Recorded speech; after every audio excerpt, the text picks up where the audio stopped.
வணக்கம் திருப்பத்தூர் மக்களே. இந்த வீடியோ என்னன்னா, இதோ பத்தி எரியுது புதுப்பள்ளி பிளாஸ்டிக். நம்ம திருப்பத்தூர் பாவசா நகர்ல தாங்க, ஹவுசிங் போர்டு பக்கத்துல. டேரக்டாவே சொல்றேன், பாலகற்பகம் அப்படின்னு வசந்தனுக்கு பக்கத்துல ஒரு மெட்டல் ஸ்டோர். அவங்க மெட்டல் மட்டும் இல்ல, பிளாஸ்டிக்கும் தயாரிக்கிறது மட்டும் இல்ல, பழைய பிளாஸ்டிக் மெட்டல் எல்லாமே வாங்குறாங்க. அப்படி வர பிளாஸ்டிக்ல வேஸ்டா அவரதை எடுத்து வெளியே போட்டு எரிக்கிறாங்க. அதாவது பாவசா நகரில் அவங்களுடைய ஒரு பிளாஸ்டிக் மேனுஃபேக்சரிங் குடோன் இருக்குது, அங்கே போட்டு எரிக்கிறாங்க. காலையில் 8 மணிலேருந்து 10 மணி வரைக்கும் எரிக்கிறாங்க. அந்த மேலே இருக்கிற பிளாஸ்டிக் எரிஞ்சு முடிஞ்சதும் அந்த எரிஞ்ச மீதம் அங்கேயே இருக்குது, அப்படியே விட்டு போயிடுறாங்க. ஸோ அதனால சாயங்காலம் வரைக்கும் அப்படியே புகை மண்டலமாக மாறின்னு இருக்குது. அங்கே பக்கத்தில் இருக்க வீடுங்களுக்கு எல்லாமே இந்த புகை போகுது. இது மட்டும் இல்லாமல் அங்கே எரிக்கிறதுனால அந்த ஜஸ்ட் ஒரு 150 மீட்டரில் திருப்பத்தூர் நகராட்சியோட குப்பை கிடங்கு இருக்குது. வசந்தனுக்கு சுற்றி இருக்கிற ஒரு கிலோமீட்டர் 1.5 கிலோமீட்டர் சரௌண்டிங்கில் இருக்கிற எல்லாருக்குமே தெரியும் அந்த நகராட்சி குப்பை எவ்வளோ எரிஞ்சிருக்கு, எப்படி எரிஞ்சிருக்குன்னு. அந்த வீடியோ ஃபோட்டோஸ் வந்து நான் ஆட் பண்ணுறேன், அதையும் பாருங்கள். அதுக்கு முக்கிய காரணம் இவங்க தான். இவங்க இப்படி எரிக்கிறதுனால இப்போ காற்று எப்படி அடிக்குது உங்களுக்கு தெரியும். இந்த எரியறதுனால பாக்ஸ் அங்கே போயிட்டு அங்கே நல்லா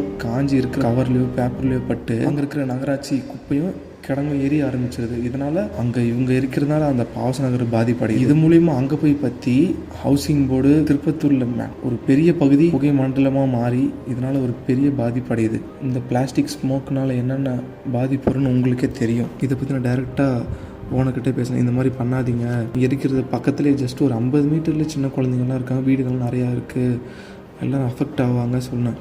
பட் அவர் அதை கன்சிடர் பண்ணவே இல்லை. இதில் ஃபஸ்ட்டு அஃபெக்ட் ஆகிறது யாருன்னா அவருடைய எம்ப்ளாயி தான். அந்த வீடியோவில் காட்டுறேன் பாருங்கள். பக்கத்தில் இருக்கார், ஒரு கையில் ஒரு பைப் வச்சுக்கிட்டு பிளாஸ்டிக்லாம் தள்ளி விட்டு அடிக்கிறார் பாருங்கள்.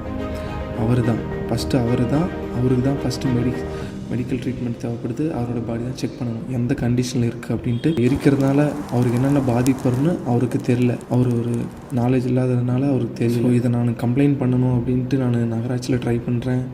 அதுக்கப்புறம் TNPCB Tamil Nadu pollution control board try பண்ணுறேன். பட் எங்கேயுமே ஒர்க் ஆகலை.